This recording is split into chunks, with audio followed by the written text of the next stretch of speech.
Ever wonder if we're alone in the universe? Well, we're not. In fact, we were once part of a grand galactic council, a cosmic United Nations.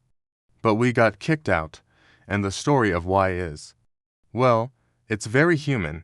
It all started when we first achieved faster-than-light travel. We burst onto the galactic scene, full of energy and big ideas. The other species, ancient and a bit stuffy, were initially charmed by our youthful enthusiasm. We were the loud, exciting newcomers at a very old, very quiet party. They invited us to join the council, thinking we'd bring a fresh perspective. Oh, we brought a fresh perspective, all right.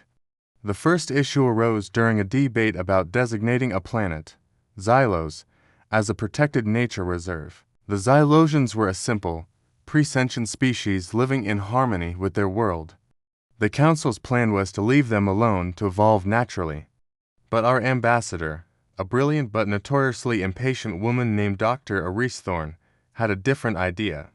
She stood up and said, "Why wait a million years? We have the technology. We can gently uplift them, teach them agriculture, medicine, basic engineering.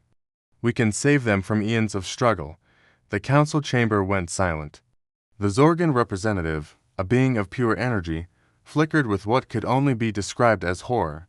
The plant-based life form from Lumina wilted slightly. They tried to explain the prime directive of non-interference, the sacred law that had kept galactic peace for millennia. But to us, it sounded like watching a kid struggle to tie their shoes and not helping. So, while the council debated for the next 2 centuries, a rogue human charity, secretly funded by half of Earth, started airdropping care packages on Xylos. These packages contained things like water purifiers, seed banks for high-yield crops, and solar-powered educational tablets preloaded with how to build a better hut 101. The Xylosians, who had been happily foraging for glowing mushrooms, were suddenly introduced to Wi-Fi. Within 50 years, they had formed a planetary government, built skyscrapers, and were petitioning to join the Galactic Council themselves.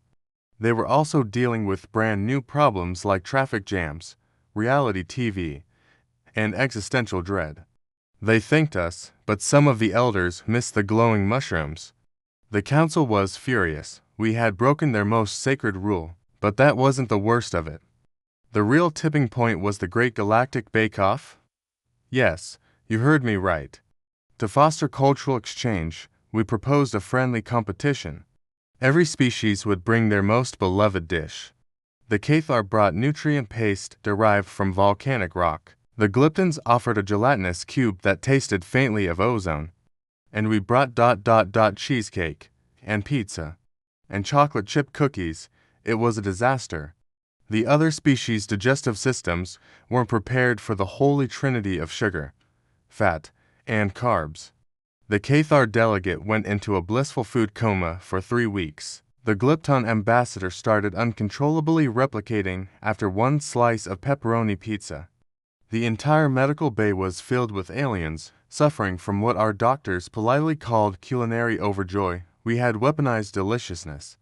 The final straw was our solution to a dying star that threatened the Petari system. The council's plan involved a 500-year-long, carefully managed evacuation. Our plan. We built a giant Dyson sphere around the star in 6 months, stabilized it, and then sold the Petari timeshares on the inner surface with a great view of the nebula.